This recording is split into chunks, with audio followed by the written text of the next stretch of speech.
All right, now this is what would have been waiting just inside that sally port, or at least what the National Park Service has. This is a model 1841 12-pound field howitzer.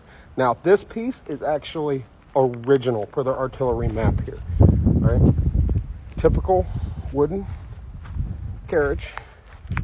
Now, since I have halfway decent access to this piece, you'll hear commonly referenced when capturing artillery of spiking the gun. What spiking the gun is you've got your vent or your touch hole right here. You would drive a spike through there so you wouldn't be able to get a primer into the chamber area. Now, you notice because it's smoothbore, you got a little front sight, but it's not going to be all that accurate. This back here is for your rear sight, is where it would have been attached.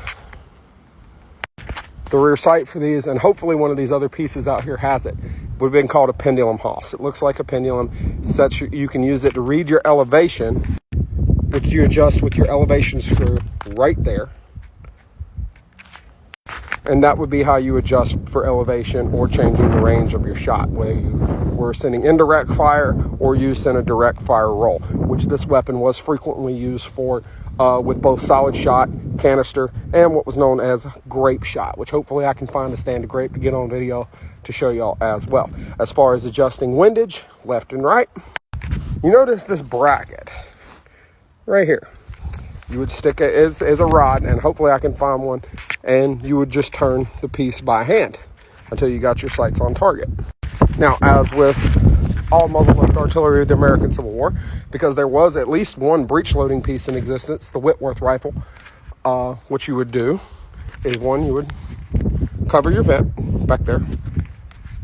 If you fired the piece recently, you would swab the bore with a wet sponge to get any unburnt powder, unburnt elements of cartridge bag or whatever.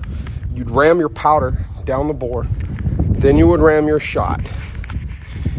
Moving back to the rear of the piece, previously you would have put powder in the vent and used what's known as a linstock, which held a piece of slow-burning match on a long rod that you would just touch that directly to the vent hole to fire the piece. By the American Civil War, you saw what was known as the friction primer, which was a small copper tube filled with material that ignited upon friction, had a lanyard so you could stand considerably back.